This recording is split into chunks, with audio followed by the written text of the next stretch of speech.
ప్రకటించారు. అంటే పుష్కర కాలం తర్వాత జరుగుతున్నటువంటి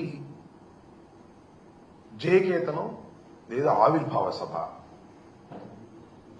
పవన్ కళ్యాణ్ గారు శాసనసభలోకి ప్రవేశించిన తర్వాత, అధికారంలోకి వచ్చిన తర్వాత జరుగుతున్నటువంటి మొదటి సభ ఇది, ఆవిర్భావ సభ. దీని మీద చాలా పెద్ద ఎత్తున ఊహాగానాలు, చాలా బ్రహ్మాండంగా జరుగుతుంది, చాలా మంది జనం వస్తారు, చాలా ఆసక్తిగా ఎదురు చూశారు రాష్ట్రంలో ఉన్నటువంటి ప్రజలు కానీ, లేదు రాజకీయ విశ్లేషకులు కానీ.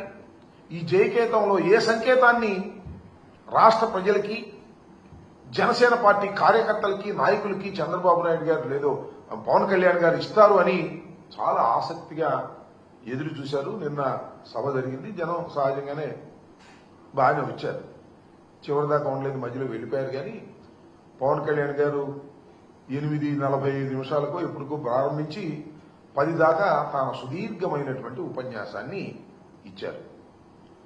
ఆ ఉపన్యాసం లేదా నేను చాలా ఆతృతగా, రేపు అంటే ఇవాళ ఎంతో కొంత స్పందించాల్సి ఉంటుంది, అపోజిషన్లో ఉన్నటువంటి మేమని చాలా ఆసక్తిగా చూశా. ఆసక్తిగా చూసిన తర్వాత నాకు అర్థమైంది అసలు ఆయన ఏం చెప్పాలనుకున్నాడు, ఏమి చెప్పాడు. నాకు అర్థం కాకపోతే అర్థం కాకపోయింది, రాజకీయ విశ్లేషకులకు అర్థం కాకపోతే అర్థం కాకపోయింది, జన సైనికులకు అర్థం కాకపోతే అర్థం కాకపోయింది, కనీసం ఆయనకైనా అర్థమైందా అనేది నాకు అర్థం కాదు. మొదటి మాత్రం ఒక పావు గంట సేపు ఒక కృత్రిమంగా ఊగిపోతూ, చాలా శ్లోకాలు చదువుతూ, చాలా వీరత్వాన్ని ప్రదర్శిస్తూ ఊగిపోయారు. తర్వాత నార్మాలిటీకి వచ్చి మాట్లాడారు. ఒక మాట మాత్రం అన్నాడబ్బా, వాస్తవంగా ఒప్పుకోవాలి. నిలబడ్డాం, 4 దశాబ్దాల టీడీపీని నిలబెట్టాం. ఆయన నిలబడ్డాడు. 4 దశాబ్దాల పాటు ఉన్నటువంటి టీడీపీ పడిపోతుంటే దాన్ని నిలబెట్టాడంట. ఇవాళ కాదుగా, మేము డే 1 నుంచి చెబుతున్నాం. అసలు టీడీపీ పార్టీని నిలబెట్టడం కోసమే పుట్టినటువంటి రాజకీయ పార్టీ మీది. టీడీపీని కాపాడుకోవడం కోసం ఏర్పాటు చేయబడినటువంటి పార్టీది. 2014 మార్చిలో జస్ట్ బిఫోర్ ఎన్నికలప్పుడు దీన్ని ప్రారంభించి ఒక బి టీమ్గా చంద్రబాబు నాయుడు గారు వదిలారు. కాపులందరినీ కట్టగట్టి, ఎందుకంటే డైరెక్ట్గా చంద్రబాబు నాయుడు గారి కాపుల్ని చేతుల్లోకి తీసుకోలేడు. ఈ రాష్ట్రంలో ఉన్నటువంటి కులాల చరిత్ర అలాంటిది. చంద్రబాబు నాయుడు గారు తెలుగుదేశం పార్టీ కాపు సామాజిక వర్గం మీద అనేకమైనటువంటి దుశ్చర్యలు చేసినటువంటి సమాజం ఆంధ్ర రాష్ట్రంలో ఉంది. అందులో డైరెక్ట్గా ఆయనతో మాట్లాడలేరు కాబట్టి కాపులతో పవన్ కళ్యాణ్ గారిని అక్కడ పెట్టి ఆయన నుంచి అట్రాక్ట్ చేసి తద్వారా తన వైపు మరలించుకోవాలనేటువంటి ఒక ప్రయత్నంలో భాగంగానే జనసేన పార్టీ ఆవిర్భవించింది అనేది ఇవాళ మేము కొత్తగా చెప్పటంలా, డే 1 నుంచి చెబుతున్నటువంటి అంశమని ఈ సందర్భంగా నేను మనవి చేస్తున్నా. ఆ ప్రక్రియలోనే చంద్రబాబు నాయుడు గారికి ఎప్పుడు ఆపద వచ్చినా కాపులు తీసుకెళ్లి లింక్ చేయడానికి ఏర్పాటు చేయబడినటువంటి ఒక రాజకీయ పార్టీగా ముద్రపడినటువంటి రాజకీయ పార్టీ. అందువల్లే చంద్రబాబు నాయుడు గారిని నిలబెట్టడానికి ప్రయత్నం చేశారు.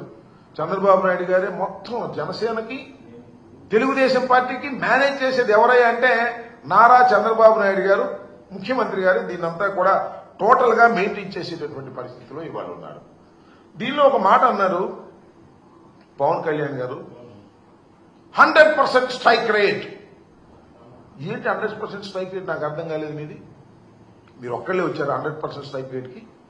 21 సీట్లు పోటీ చేశారు, 21 సీట్లు మీరు గెలిచారు. అందువల్ల మీరు 100% స్ట్రైక్ రేట్ అని అనుకుంటే ఎలాగా అంటున్నా? అది బలం కాదు నాయన. 2 పార్టీల యొక్క మద్దతు నీకు వాపుగా కనపడి నీకు 21 వచ్చినాయి.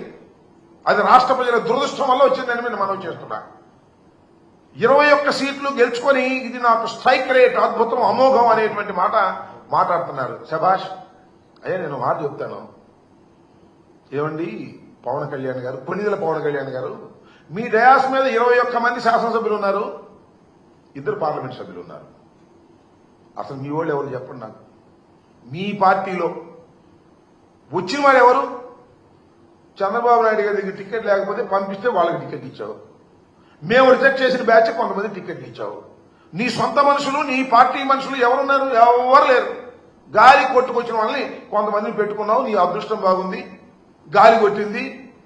గెలిచావు. ఇది జరిగినటువంటి అంశం. 100% స్ట్రైక్ రేట్ అనేటువంటి మాట మాట్లాడుతున్నావు.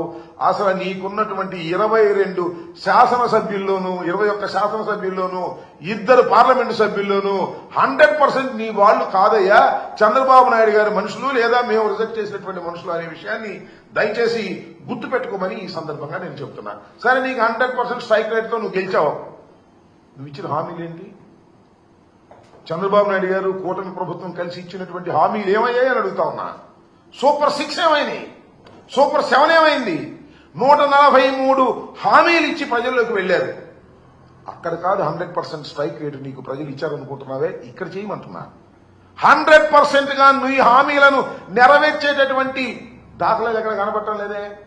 నేను నువ్వేదో చెప్తావంటే ఏదేదేదో చెప్పుకొచ్చాడండి.